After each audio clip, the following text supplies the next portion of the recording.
సింహాచల నారసింహస్వామి వారి చందనోత్సవము అక్షయ తృతీయ రోజున ఎంతో వైభవంగా ఈ వేడుక జరుగుతూ ఉంటుంది. రాష్ట్రం నలుమూలల నుండి భక్తులు పెద్ద సంఖ్యలో తరలివచ్చి చందనోత్సవంలో లక్ష్మీ నారసింహుణ్ణి దర్శించుకొని తరిస్తూ ఉంటారు. ప్రతి ఏటా అక్షయ తృతీయ పర్వదినం రోజున జరిగే చందనోత్సవం వేడుక ఎంతో ఆధ్యాత్మికతను, ఆ స్వామివారి అనుగ్రహాన్ని, లక్ష్మీ నారసింహుడి వైభవాన్ని కూడా భక్తులందరికీ తెలియజేస్తూ ఉంటుంది. సుదూర ప్రాంతాల నుండి కూడా భక్తులు ఆ నారసింహుడికి జరిగే చందనోత్సవాన్ని వీక్షించడానికి లక్షలాదిగా తరలి వస్తూ ఉంటారు. సింహాచలం దేవాలయంలో జరిగే అతిపెద్ద ఉత్సవాల్లో చందనోత్సవం కూడా ఒకటి. ఏడాది పొడవునా నారసింహస్వామి వారు సుగంధభరిత చందనంలో కొలువుండే సింహాద్రి అప్పన్న ఒక్క వైశాఖ శుద్ధ తదియ నాడు మాత్రమే భక్తులకు తన నిజరూప దర్శనాన్ని కల్పిస్తూ ఉంటాడు. సంవత్సరం అంతా వివిధ సుగంధభరిత పరిమళాలతో ఆ స్వామివారిని కప్పి ఉంచుతారు. ఇక్కడ నిజరూప దర్శనం ఎలా ఉంటుంది, ఆ స్వామివారి రూపం అనేది కూడా ఎవరికి తెలియదు. కానీ సంవత్సరంలో ఒక్కరోజు, ఈ రోజు మాత్రమే అక్షయ తృతీయ పర్వదినం రోజున వైశాఖ శుద్ధ తదియ నాడు మాత్రమే సింహాచలం అప్పన్న స్వామి నిజరూప దర్శనాన్ని చేసుకునే మహద్భాగ్యాన్ని కూడా మనందరం కూడా వీక్షించడానికి ఈ రోజు స్వామి తన నిజరూప దర్శనాన్ని మనకు కల్పిస్తూ ఉంటాడు. దీనినే భక్తులంతా కూడా చందనోత్సవంగా పిలుచుకుంటూ ఆ స్వామి వారిని దర్శించుకుంటూ ఉంటారు.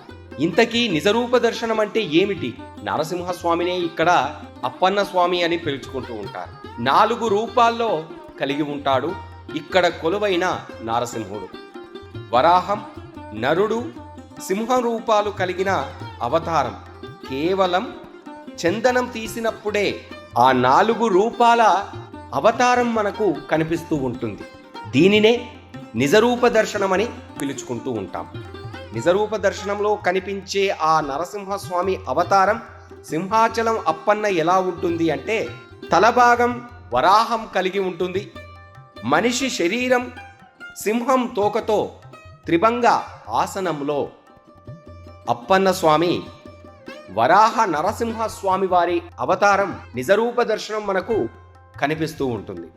ఇక మిగిలిన ఏడాది మొత్తం కూడా చందనంతో కప్పి ఉండే రూపం 4వది. మొత్తం చందనంతో ఆ స్వామివారిని వీక్షిస్తే ఈ రూపం నరసింహస్వామి అవతారమా లేక అమ్మవారి స్వరూపమా అని పోల్చుకోవడానికి కూడా చాలా సమయం పడుతుంది భక్తులకు. ప్రతి ఏడు వైశాఖ శుద్ధ తదియ రోజున కనిపించే ఈ జరిగే చందనోత్సవానికి కూడా భక్తులందరికీ వీక్షించడానికి ప్రభుత్వం తరపున, దేవాలయం తరపున ప్రత్యేక కార్యక్రమాలను చేపడుతూ ఉంటారు. ఏటా అక్షయ తృతీయ రోజు సింహాచలంలో చందనోత్సవం కోసం భారీగా భక్తులు తరలి వస్తూ ఉంటారు. చందనపు పూతను పూసేందుకు అవసరమయ్యే గంధపు చెక్కలను తమిళనాడులోని ఒక మారుమూల ప్రదేశం నుంచి తీసుకువస్తారు. జాజిపోకలు అనే మేలు రకం గంధాన్ని ఇందుకు వినియోగిస్తారు కూడా. చందనోత్సవానికి కొద్ది రోజుల ముందే ప్రత్యేకమైన పూజలను నిర్వహించి గంధపు చెక్కల నుంచి గంధాన్ని తీసే ప్రక్రియను మొదలు పెడతారు. తెల్లవారితే అక్షయ తృతీయ అనగా నిన్నటి రాత్రి నుంచే బంగారు బోరుగలతో ఆ స్వామివారి మీద ఉన్న చందనాన్ని తొలగిస్తారు. స్వామివారి మీద ఆ చందనాన్ని పూర్తిగా తొలగించిన తర్వాత అక్షయ తృతీయ తెల్లవారుజాము నుంచి స్వామివారి నిజరూపం భక్తులందరికీ అగుపిస్తూ ఉంటుంది. స్వామివారిని తొలిగా దర్శించుకునే అవకాశం ఆలయ ధర్మకర్తలైన విజయనగర రాజులు ఆ వంశస్థులకు లభిస్తుంది. అక్షయ తృతీయ రాత్రివేళ భక్తుల దర్శనం కొనసాగుతూ ఉండగా స్వామివారికి అభిషేకాన్ని మొదలు పెడతారు. ముందుగా సింహాచలం కొండ మీద ఉన్న గంగధార నుంచి 1000 కలశాలతో సహస్ర ఘటాభిషేకాన్ని ఎంతో వైభవంగా నిర్వహిస్తారు. ఈ సహస్ర ఘటాభిషేకాన్ని సాక్షాత్తు 3,000,000 దేవతలు తీసుకువస్తారని కూడా మనకు పురాణాలు చెబుతూ ఉంటాయి.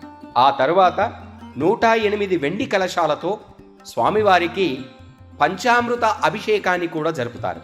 పంచామృత అభిషేకం అనంతరం సుమారు 120 కిలోల చందనాన్ని స్వామివారికి లేపనంగా పూస్తారు.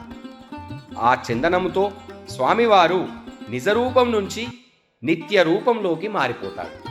అక్షయ తృతీయకు ముందు రోజు రాత్రి చందనమంతా తీసేసిన తరువాత ఆ స్వామివారి నిజరూప దర్శనం అగుపిస్తుంది. అక్షయ తృతీయ రాత్రి మళ్ళీ ఆ చందనపు పూతను పూసిన తర్వాత సంవత్సరమంతా ఎలా అయితే కనబడ్డాడో ఆ సింహాచలం అప్పన్న మరలా ఆ రూపంలోకి మారిపోతాడు. కేవలం ఒకరోజు మాత్రమే తన నిజరూప దర్శనాన్ని కల్పించే అత్యద్భుతమైన వేడుక, మహద్భాగ్యం. ఈరోజు ఎవరైతే సింహాచలం అప్పన్న నిజరూప దర్శనాన్ని చేసుకుంటారో వారంతా కూడా ధన్యులు. టీవీలలో వీక్షించేవారు, సింహాచలం అప్పన్న స్వామి కథను వినేవారు కూడా వారి జన్మ కూడా ధన్యమవుతుంది. ఆ స్వామివారికి పూసిన చందనాన్ని భక్తులందరికీ కూడా ప్రసాదంగా పంచిపెడతారు. ఆ చందనాన్ని తమ ఇళ్లల్లోకి తీసుకువెళ్ళి ప్రతిరోజు నుదుటున తిలకంగా పెట్టుకొని భక్తులు ఆ స్వామివారి మెండైన ఆశీస్సులను పొందుతారు. మనం కూడా సింహాచలం అప్పన్న మెండైన ఆశీస్సులను పొంది సకల శుభాలను పొందుదాం. జై లక్ష్మీ నరసింహస్వామి.